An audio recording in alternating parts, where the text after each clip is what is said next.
नाशकात आदित्य ठाकरेंचा महायुतीवर घणाघाती हल्ला झालाय। ही लढाई शिवसेना उद्धव बाळासाहेब ठाकरे विरुद्ध गद्दार अशी आहे। 3 महिन्यांपूर्वी अब की बार 400 पार सांगत होते, मात्र आता मोदी सरकार सांगत आहेत, त्यानंतर NDA सरकार आणि आता सांगताय तुम्ही आमच्या सोबत या।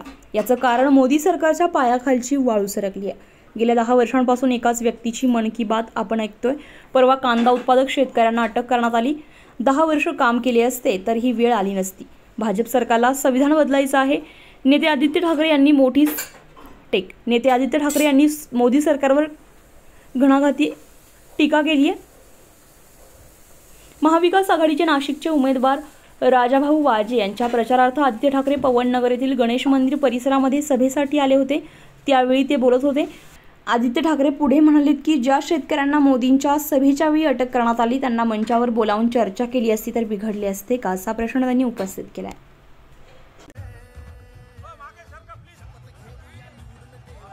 20 तारखेला ज्यांना ज्याप्रमाणे या ठिकाणी पाऊस झाला त्याचप्रमाणे 20 तारखेला मताचा पाऊस त्या ठिकाणी पडल्याशिवाय राहणार नाही। मी सांगत होतो का ही निवडणूक आपल्या दृष्टिकोनातून अतिशय महत्त्वाची निवडणूक आहे। ज्या माणसाने दहा वर्ष जे काही आपल्याला आश्वासन दिले, जे काही आपल्याला वचन दिले,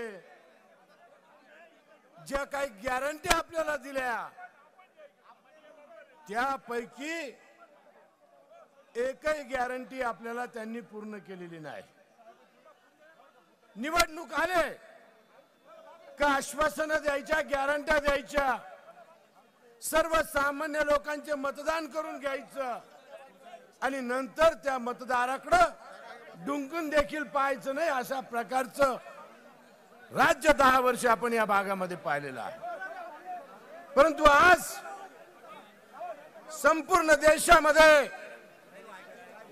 परिवर्तनाची त्या ठिकाणी लाट आलेली आहे। महाराष्ट्रामध्ये आदरणीय उद्धव साहेब, आदरणीय शरद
आणि आता कोणतंच कार्ड यायचं चालू नाही राहिलं।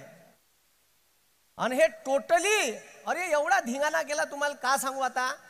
मोदी ढोंगी रडते, ढोंगी म्हणजे एका महिन्यात 3 वेळा खोटा बोलला। ह्या किती वेळा? 3 वेळा। 5 मिनिट घेतो आणि संपवतो। आणि 2019च्या इलेक्शनच्या अगोदर पुलवामा हल्ला झाला होता, आठवते का तुम्हाला? या माझ्या देशाचे 44 जवान शहीद झाले। किती? 44। ज्या नॅशनल हायवेवर 10,000 CRPFचे जवान आहेत त्याच्यावर 250 किलो IDX येते। किती किलो? 250 किलो IDX येते। आमच्या देशाचा पंतप्रधान 3:30 वाजता हमला झाला तेव्हा आमच्या देशाचा पंतप्रधान त्या जिम कार्पेट अभयारण्यात ते मॅन वर्सेस वाईल्ड वाला नाही का, तो शेर गिल का बेर गिल, त्याच्यासोबत शूटिंग करून राहिला होता। मला सांगा त्याच्या सिक्युरिटी गार्डनं भारताच्या पंतप्रधानाले हे शूटिंग चालू असताना खबर दिली नसन का भारताचे 44 जवान शहीद झाले, राहू द्या शूटिंग. ह्या पट्टा 5:30-6 वाजेपर्यंत शूटिंग करत होता आणि 6:15 वाजता पत्रकार परिषद घेते. त्याच्यात सत्यपाल मलिक म्हणते का ह्या हमला झाला कसा, मी काही बोलू का, त्याला बोलू नाही दिलं. राज्यपाल होते जम्मू काश्मीरचे, होते का नाही. मला म्हणा की 20 मे रोजी होणारी निवडणूक महाविकास आघाडी किंवा इंडिया आघाडीसाठी महत्वाची आहे, तशी तुमच्यासाठी सुद्धा महत्वाची आहे, सर्वसामान्य माणसासाठी महत्वाची आहे.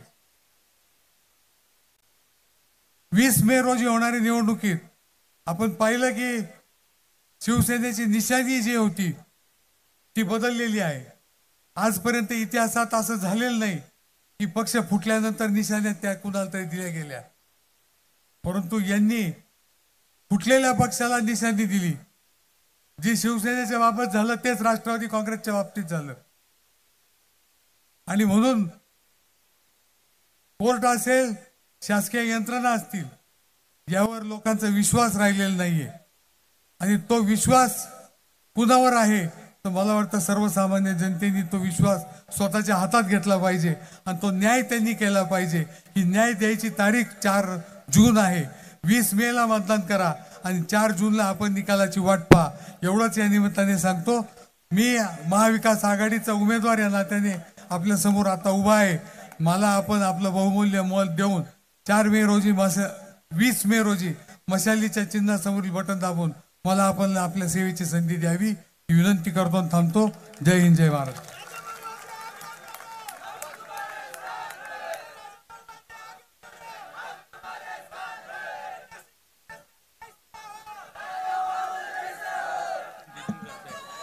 हॅलो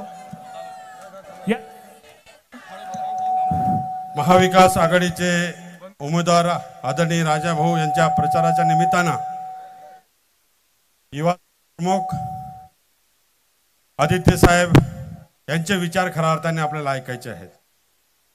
व्यासपीठावरील सर्व मान्यवर, उपस्थित सर्व माता भगिनी, युवक, ज्येष्ठ पत्रकार मित्रांनो, गेल्या 45 दिवसापासून राजाभाऊ वाजेंचा अतिशय नियोजनबद्ध प्रचार चालू आहे. ज्यावेळेस उमेदवारी डिक्लेअर झाली त्यावेळेस सिन्नरसह नाशिक शहरामध्ये एक जल्लोषाचं वातावरण निर्माण झालं. पण काही लोकांनी चर्चा पसरवली होती, राजाभाऊ वाजे सिन्नरला असतात, ग्रामीण भागाचा विकास त्यांनी केलेला आहे, परंतु शहरी भागाची त्यांना माहिती नाही. त्यांच्या राहणीमानावरती टीका टिप्पणी केली गेली. पण राजाभाऊ वेल एज्युकेटेड आहे हे त्यांनी इंग्रजीमधनं संभाषण केलं, मीडियाने घेतलं आणि त्यावेळेस सर्वांना कळलं. राजाभाऊ सर्वांच्या सुखदुःखामध्ये जातात. वेळ प्रसंगी अंत्यविधीला गेले तर 3D सुद्धा बांधतात ते. पण राजाभाऊ तुम्हाला या सरकारची 3D बांधायची. आता तुम्ही प्रचंड मताने विजय होणार. आदरणीय उद्धव साहेबांची सभा झाली, युवा सेना प्रमुख या ठिकाणी आशीर्वाद द्यायला आलेले. युवकांमध्ये चैतन्य निर्माण झालेलं आहे. ज्या खासदाराला आपण 10 वर्षापूर्वी निवडून दिले, आदरणीय उद्धव साहेबांनी आशीर्वाद दिले, त्यावेळेस युवा सेना प्रमुख आदित्य साहेबांनी आशीर्वाद दिलेत. त्यांच्या प्रचारासाठी फिरलेत. अनेक विकास कामांच्या भूमिपूजनासाठी सुद्धा आदित्य साहेबांना त्यावेळेस बोलवलं गेलं. परंतु खासदार कसा निघाला हे तुम्हा आम्हाला सांगायला नको. गद्दार तर आहेच, गद्दारी त्यांच्या अंगाशी आहेच. अरे ते कुटुंबाशी गद्दारी करतात तर पक्षाशी का नाही करणार? माहिती आहे ना काय? ऐकायला नाही आलं? हे तुम्ही म्हणताय.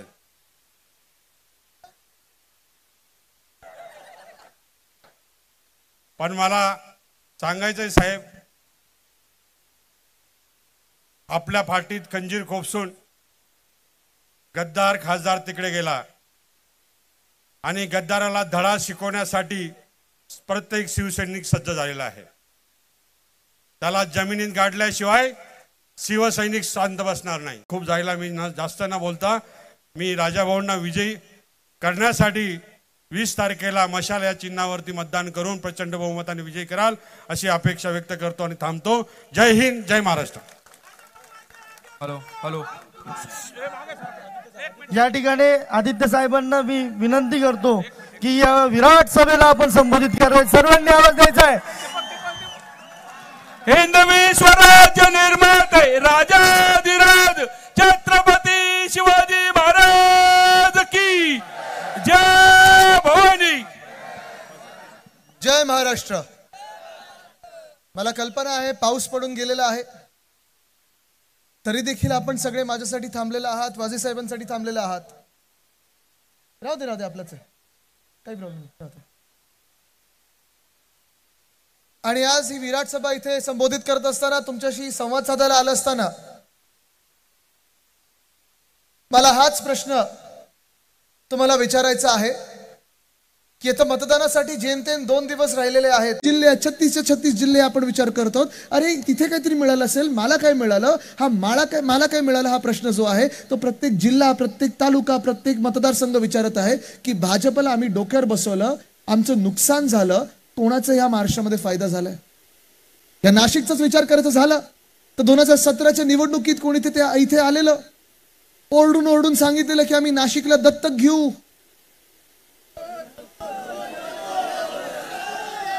कोणी सांगितलेलं? आम्ही नक्की येणार, दत्तक घेऊ. घेतलंय दत्तक नाशिकला?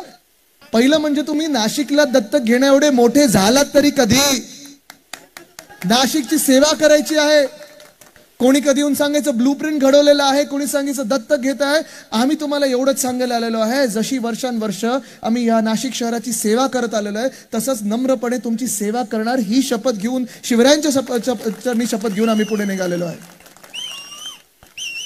नाशिकमध्ये अनेकदा सरकार असताना पण मी आलेलो आहे. आपलं सरकार होतं, महाविकास आघाडीचं सरकार होतं.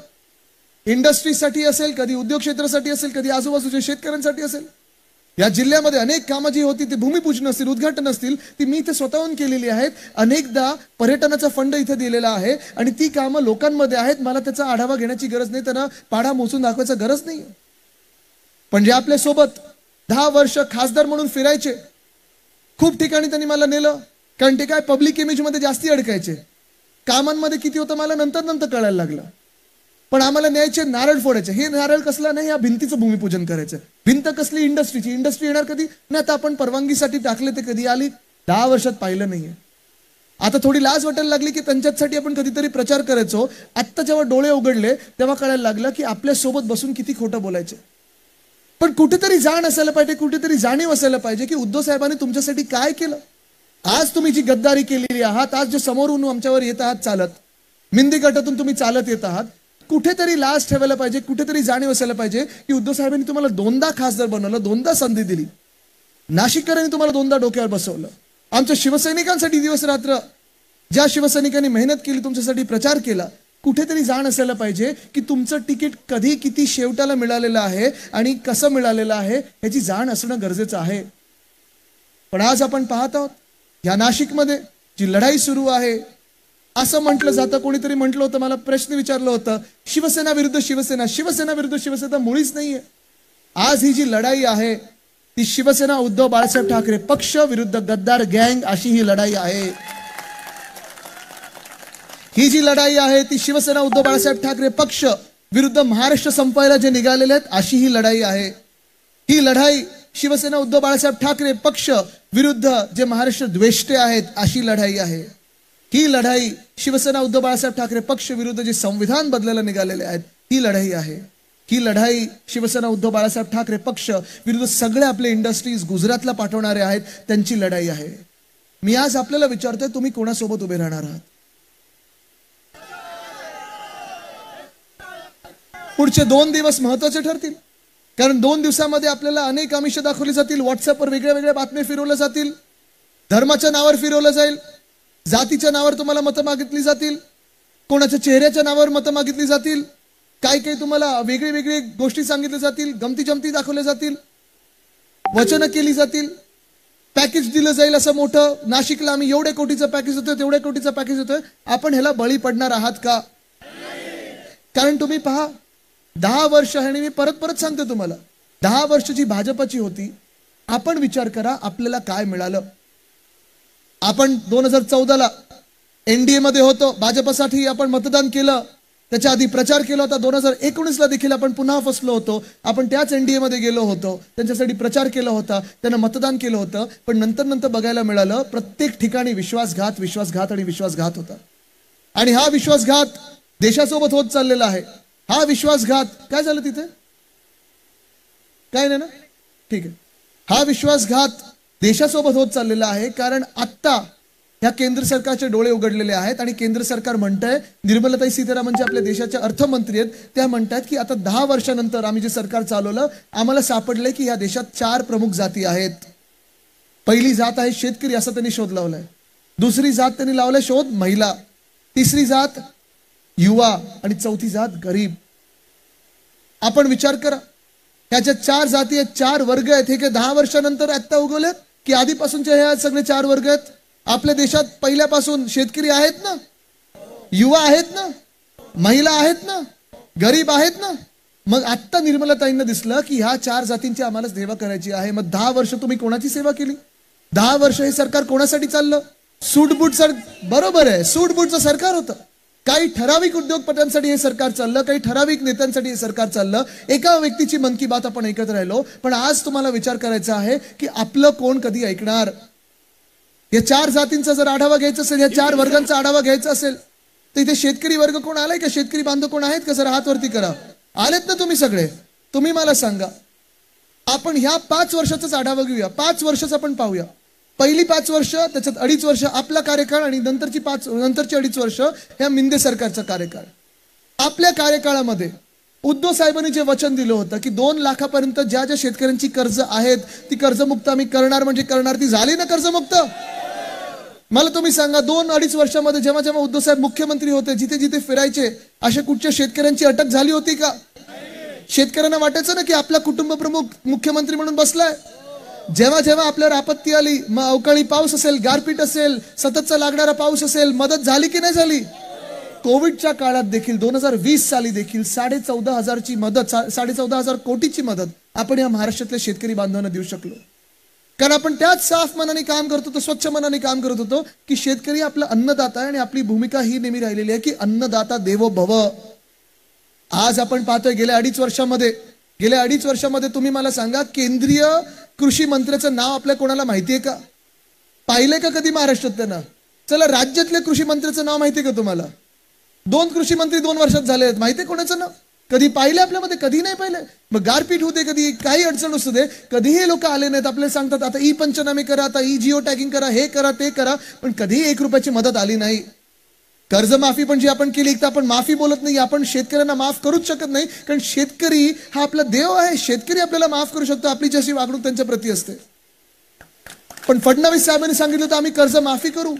ती होर्डिंगवर कर्जमाफी ऐतिहासिक वगैरे दिसली असेल, पण काय काय त्याला अटी शर्ती होत्या. कधी पंटूला आणा सोबत, कधी पंजोबांना सोबत आणा, कधी काकाला घेऊन या, कधी 5 बोटं दाखवा, कधी 2 बोटं दाखवा.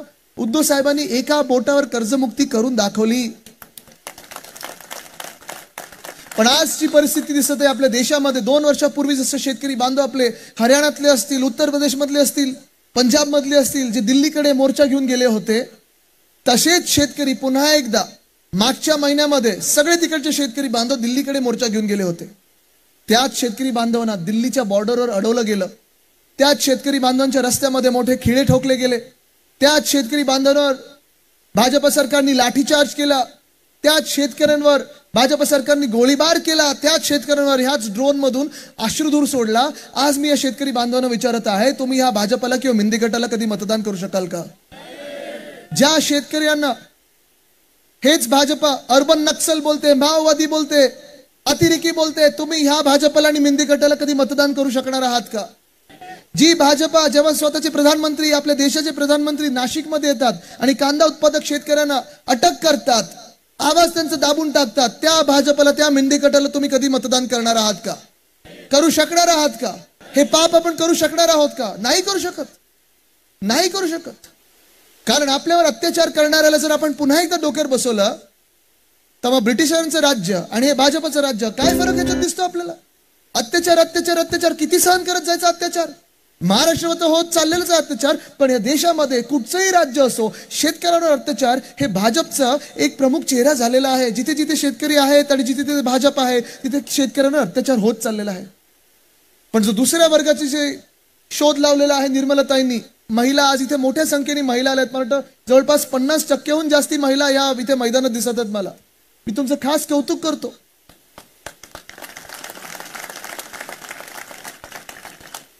आणि राजाभाऊ साहेब, मी आपलं अभिनंदन करतो, कारण जिथे जिथे महिला आहे तिथे विश्वास, आणि जिथे विश्वास आहे तिथे विजय पक्का आहे. आज या महाराष्ट्रामध्ये एक जर कुटुंब प्रमुख प्रत्येक महिलेला वाटत असेल की आपला भाऊ मुख्यमंत्री म्हणून बसला होता, आपला कुटुंब प्रमुख म्हणून मुख्यमंत्री म्हणून बसला होता, ती व्यक्ती म्हणजे उद्धव बाळासाहेब ठाकरे. आणि संपूर्ण महाराष्ट्रातच काय देशात हे चित्र आहे.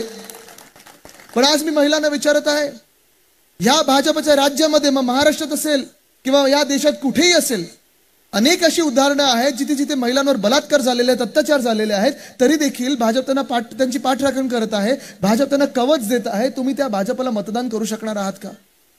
जिथे महिलांचा आदर होत नाही, जिथे महिलांचं रक्षण होत नाही, ज्या भाजपच्या राज्यामध्ये भाजप कुठेही महिलांचा आदर करत नाही, त्या भाजपला पुन्हा एकदा तुम्ही डोक्यावर बसवणार आहात का? ताई, थोडी ती मशाल जरा मागे घ्या ना, सगळं दूर इथे येतं. किंवा तुम्ही ठेवा ती खालती, कोणा दुसऱ्याला तुमचा हात दुखेल एवढा वेळ पकडून.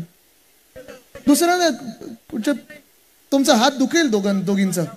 इथे द्या, इथे द्या, तिथे वरती बघा, जळेल ते वरती, ते कापड आहे. हा, तुम्ही ताई बसून घ्या. ताई बसा बसा, तुमचा हात दुखेल. ए, तिथे वायर आहे, सांभाळ वरती, थोडं पुढे. मागे घ्या किंवा ते झाका आता, नो प्रॉब्लेम. मशाल आपल्याला ईव्हीएम वर पेटवायचे.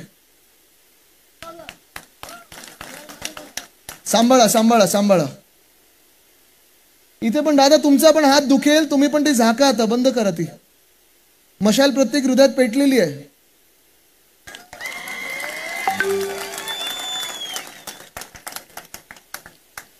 तर सांगण्याचा मुद्दा हा होता की अनेक जी उदाहरणं आहेत, आपल्या देशभरातली उदाहरणं आहेत. आता इथून कोणीतरी मणिपूरचा उल्लेख केला, म्हणजे आपले प्रधानमंत्री महोदय आपण पाहतोय सांगतायत की आम्ही